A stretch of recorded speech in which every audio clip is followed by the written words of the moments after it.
Joining us today to discuss athletes dealing with mental health issues is former University of Tennessee and New York Jets quarterback Eric Ainge.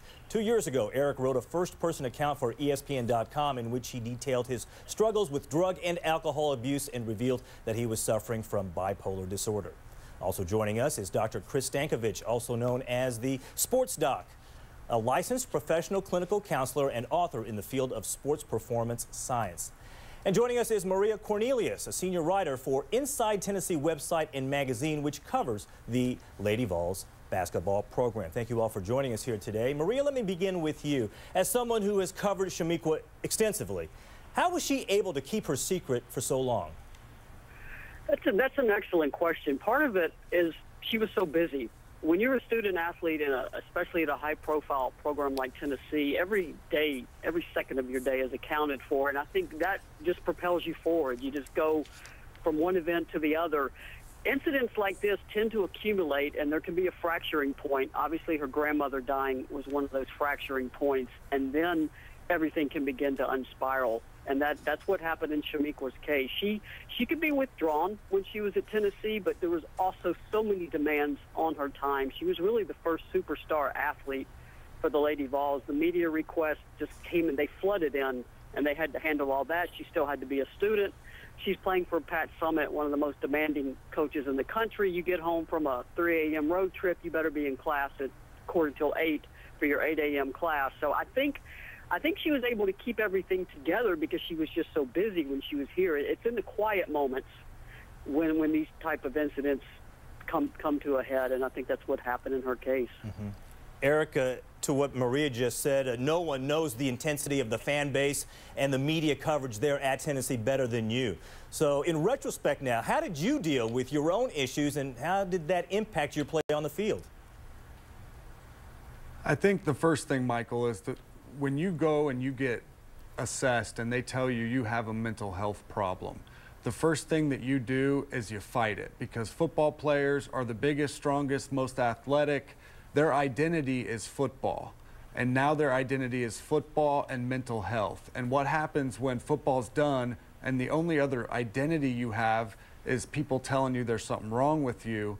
That's why a lot of people have a hard time accepting it and moving on. I had a really hard time accepting that and moving forward, but by doing that, by finally accepting that there was something wrong, I had a chemical imbalance in my brain, and seeking the right people. You are who you hang with. You know, you got to be around people that understand mental health, that treat it as a disease, and you have to not self-medicate. 50% of the people that are bipolar in this country self-medicate themselves. You need to go to a doctor, and you shouldn't even have a gun if you're mentally unstable. Mm-hmm.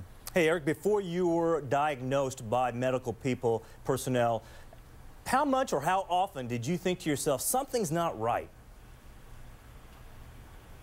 Quite a bit. You know, dating back to when I was a little kid, I'd go to have a sleepover with a buddy, and I'd be up all night, and I'd stay up for 2 or 3 days at a time, and I would never fall asleep. And I remember thinking that was kind of not normal. And I have what's called rapid cycling bipolar disorder. So depression isn't as much a problem for me as much as mania, being crazy and making poor decisions. That's more of my bipolar disorder. So I've had to really learn from the past and know those instances and what made me the way I am, so I can avoid repeating those same mistakes. And Chris, Eric just mentioned talking about an athlete and the competitive nature of athletes. How might an athlete's will or his determination that seems to be just internal with every athlete, especially the great athletes, how does that actually hurt someone in his or her recovery efforts? Well, I think that's a great question, Michael, and in my experience, many athletes who have achieved greatness or elite level have done that because they're the first ones to practice, the last ones to leave. They have a lot of autonomy in their lifestyle. They're always training to get better, and sometimes they carry a machismo mindset of, you know, it's a sign of weakness if I go to talk to someone, and so in some cases they continue to carry on and try to fix the problem themselves, when in actuality they would be better off working with a mental health professional. Does being on the field or on the court, in terms of Shamiqua's case, or maybe in Eric's case, being on the gridiron, does that help them, at least temporarily or momentarily, to help ease whatever's bothering them? Absolutely. I think it can be very therapeutic. In fact, social support is a mediating variable when it comes to wellness, meaning that when we have people around us who care about us, who are looking out for our better interest, it increases the odds of us getting better and living a healthier lifestyle. And for athletes, obviously, a big part of their social support are their teammates and coaches, and maybe even the fans to a lesser extent. So certainly. All right, Maria, let's get back to you and give us an idea. How do people at Tennessee, in the Knoxville area, the fan base there for the Volunteers, how do they view her now after all of these legal issues? That's an interesting question, and it's a peculiarity of the South in that obviously it can be a very conservative area of the country, but when one of their own needs help, they will rally around them. And this incident with Shamiqua happened in November, and in late January she was courtside for the Tennessee-Notre Dame game with Candace Parker and Tamika Catchings, and when they were introduced, shown on the big screen, they all three got a standing ovation.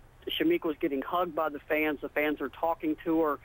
There was a lot of sympathy for her and the feeling that she needs help, she needs our support, not our judgment or not our condemnation for any of her mental health issues. So it was very refreshing to see. All of the people that came to me, because obviously I'm at the games a lot, home and away, fans come up and talk.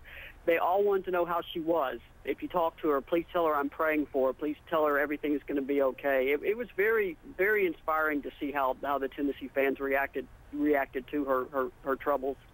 And Eric, for those who don't know, you host a radio show there in Tennessee. What do your listeners say about Shamiqua Holtzclaw?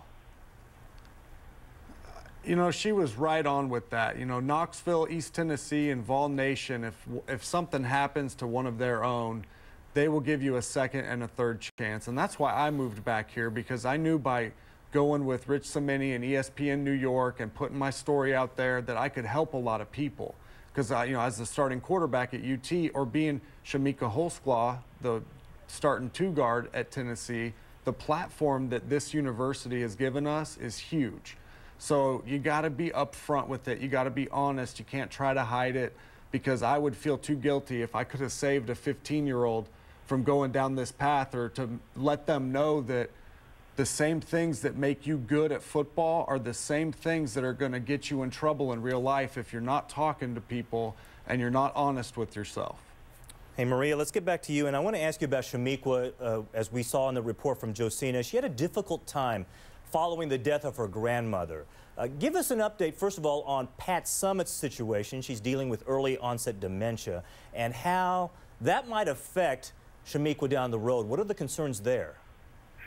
Obviously, Pat Summitt is like a mother to Shamiqua Holtzclaw, and the impact of that news, I'm sure it was devastating to Shamiqua, like some of the other Lady Vols, Tamika Catchings, Candace Parker. They all said they became emotional. They just cried and cried when they heard the news. So that was definitely a blow, because someone like Pat is seen as such a rock to them, and then they understand that now Pat is vulnerable. Shamiqua was one of the first to come up from Atlanta after the news broke to spend the weekend with Pat. Pat is actually doing very well. She's still very engaged in the Lady Vol program, very active in her foundation. She was just at the debut for her film, the 9 for 9 that aired on ESPN. She interacted with the media there. So she is doing well, and obviously her doing well would help Shamiqua, but I do think that was very difficult for Shamiqua to deal with that, because Pat, like I said, Pat is like a mother to them. And I will completely agree with what Eric said about part of the reason Shamiqua's been so accepted too is that she's been so open about what happened. She has not tried to hide. She even went on Twitter to explain she needed to do community service as part of her court agreement, and she was asking for people who needed her to be there to give her some ideas of places to go and do this. So, like Eric, she's used what's happened to her to try to help people, and I think that's also what Pat Summitt is doing. So there are some parallels between the two of them. All right, Dr. Stankovich, there, of course, as you know, has been growing awareness on concussion issues. But what can coaches and or organizations at every level, what can they do more to help players who are struggling with mental illness? Yeah, well, that's a great question. First of all, I think the people working to learn more about concussions should be applauded. It's very important, but I hope it does not come at the expense of further examination of the psychosocial variables that impact athletes. And you know, we've got an entire generation of kids now coming up that often specialize in sports. They become burned out. They are on travel teams. By the time they get to the college and professional levels, they have not only normal life experiences and stressors to deal with, but they've got a whole unique subset of stressors related to sports. And so I think the more effort that we make to understand some of these issues, and more importantly, I think, is how we treat these issues. As we know today, there's a big push for medicating various psychological disorders, and that's also concerning because there's reports and studies out there that show that some of the problems that people have are related to the actual medications and not the disorder itself. So it's a very interesting time, a very complex time today for mental health. All right, we've run out of time here. Thank you so much, Eric Ainge, Chris Stankovich, and Maria Cornelius for joining us today on Outside the Lines and adding your insights and thoughts on Shamika Holtzclaw and, of course, athletes dealing with mental illness. Thanks again. Thank you. A reminder to check out our Facebook page to leave your comments about today's topic, facebook.com/OTL. You can also follow us on Twitter. You can follow me at MKimESPN. And you can download our podcast at ESPN.com or subscribe for free at iTunes.